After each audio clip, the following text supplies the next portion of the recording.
Welcome to Stonewatch. This is my open spoiler discussion for Marvel Studios' Moon Knight Episode 5. And if you haven't already, please smash the subscribe button and click on that bell so you can notify future videos. Be sure to give this video a thumbs up. Man, this show keeps on getting better and better every single week. It's a total bummer that this is only going to be a one and done series. Mohammed Diab comes in to direct number 3 of 4, and since we only have one more left to go, he will be back next week for the 6th and final episode for this series to close it out. Rebecca Kirsch and Matt Orton are the writers for this episode. Now, the title for this episode this week was Asylum, and we had a runtime of 50 minutes, which is 3 minutes less than the last 3 episodes, which is kind of a bummer, but what can you do, right?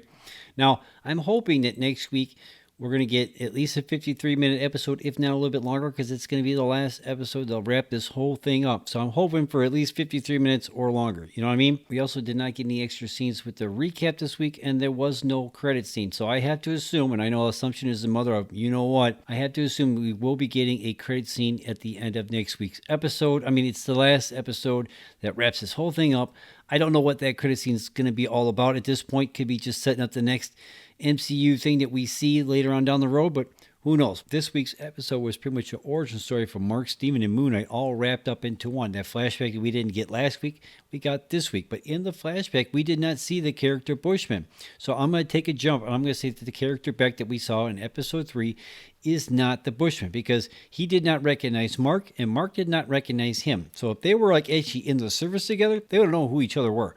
Right? So I'm going to say that that is not the Bushman. I don't know whether or not we're actually going to see the character Bushman in this series. And we only have one more episode left to go.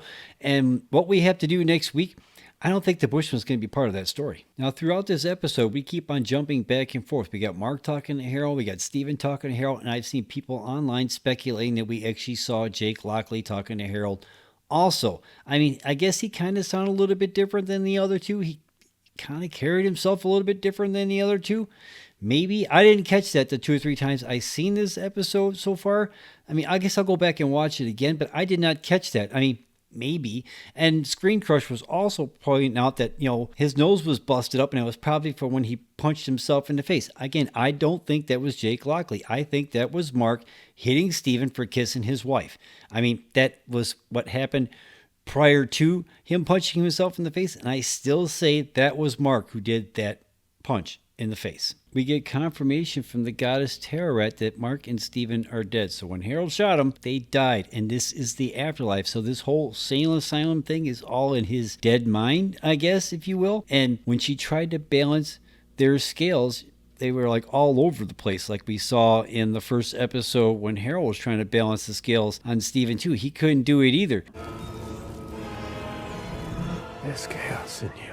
This is why. So she said, in order to pass on to the field of reeds, you're going to have to balance the scales. So you're going to have to go back in there and figure out what you need to do in order to do that. Because if not, then you're going to get thrown overboard into the Duat, right? So I thought this was pretty interesting when they walked in there. Now, when they showed this scene with the guy standing on the street drinking, I thought that this was the Jake Lockley character. I'm like, oh my God, is that who I think it is? Is that what they're going to use as a memory from Jake Lockley? But we come to find out that's not the case. And as Steven is trying to find out from Mark if he remembers this moment in time when they're on this street drinking, we hear a little boy crying out. And when Steven goes to investigate, he walks into this room full of dead people. And we find out that these are all the people that Mark has killed in the name of Khonshu. And then when a little boy appears, Steven says, why is there a little boy in a room full of people that you killed, right? And when he chases him down, we find out this is Mark's younger brother, Randall Spector, which in the comics, Randall Spector was introduced in the backup feature of Hulk magazine number 17 in October of 1979 as a mysterious serial killer known as the Hatchet Man who is murdering nurses around New York City. Moon Knight attempts to stop the murders and eventually deduces that the killer is his estranged brother, Randall. In number 18, Moon Knight confronts his murderous brother in Central Park and a fight ensues, in which Randall is killed. This is later retconned by writer Howard Mackey to be an imposter, and in Mark Spector, Moon Knight, number 33 to 37, Randall returns. During the Shadow crossover, writer Greg Hurwitz and artist Ron Gurney, who wrote a 3-issue limited series where Moon Knight deals with his brother in a final confrontation. So in the comics, Moon Knight fights his brother and ends up killing him, but that's not the case in this series. In this series, his brother dies as a young boy, which, I mean, that's gonna mess you up no matter who you are. You know what I'm saying? The young Mark was played by 2 actors, Carlos Sanchez and David Jake Rodriguez. Young Randall Spector is played by Claudio Fabian Contreras.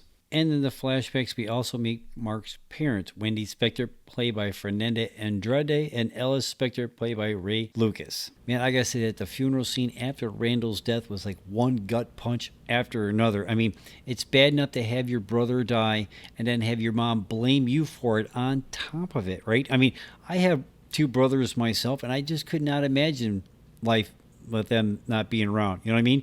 And then actually to lose them younger too, and to be in on the events that involved with that, I mean, that would just be totally mess you up. You know what I mean? I mean, my younger brother is pretty much like one of my best friends, and I just cannot imagine him not being around. So, I mean, your brother dying and your mom blaming you for it, and she just did not let up. I mean, she missed out on his one birthday, which was probably the birthday that was like right after that happened. And then like the next birthday when she did show up, she's drinking and she's still harping him on that about how like he was responsible for his death, and she knew that he would actually do that, you know. And this is where we find out that the dissociative identity disorder starts to kick in, because Steven was created to have it to where the mom still loves him and stuff like that, because Mark tells him that's what you were created for, to remember the good things and not the bad things. I mean, do you want to remember her yelling at you? Do you want to remember her beating you, treating you like crap? I mean, and then when Steven realizes that he was all made up, it was just like, whoa.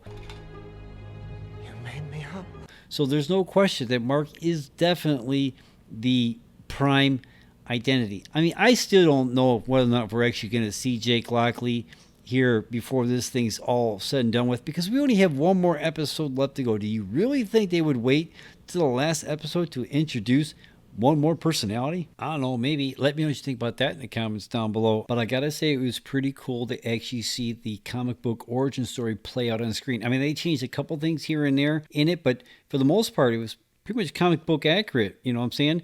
And I keep on seeing people saying it, and they said it in the show that, you know, Khonshu was manipulating Mark from the beginning because of his mental issues and stuff like that. I mean, I guess kind of, but he gave him a choice. Either you could die, or I can do this for you and you can keep living. I mean, I didn't really see that as a manipulation. It was pretty much to give him a choice. Either you can do this or you die. I mean, I don't see how that's like how that really constitutes as him manipulating him because of his mental issues. And of course, we got to talk about the ending with Mark and Steven when they decide they got to get a hold of Khonshu so they can help out Layla and stop Harold from doing what he wants to do. And then they end up had to fight off all the people that Mark killed over the years as they're trying to drag them down into the sand. Now, when Steven realizes that he's actually is Mark and he could do whatever Mark could do, then he starts kicking ass. But then he sacrifices himself, saving Mark, and he goes over the side and he falls into the sand. And then Mark is freaking out, you know, like, turn around, pick it, go get it back and get him and everything. I mean, this scene with Steven turning into sand was like pretty powerful, because like, man, I was like, no way. I mean, because he was actually starting to be one of my favorite characters of this show. So I'm hoping we get to see him again, right? I mean, I think we will, maybe. You know, and then after that, we see Mark in the field of reeds. Now, how does he get out of this? Because we know he's going to. We got one more episode left to go. There's going to be some big, huge fight scene next week, right? You know there's going to be one. So this series is so damn awesome. Again, this is definitely a solid third place in my total ranking of all the MCU shows that we've gotten so far. You know what I mean? I mean, solid number 3. So did you watch Moon Knight episode 5? Let me know in the comments down below. Where does this thing rank with you with all the MCU shows we've gotten so far? Let me know in the comments down below. I mean, with one more episode left to go, and it's a one and done season, next week should be nothing but epic, right? So let me know what you think in the comments down below.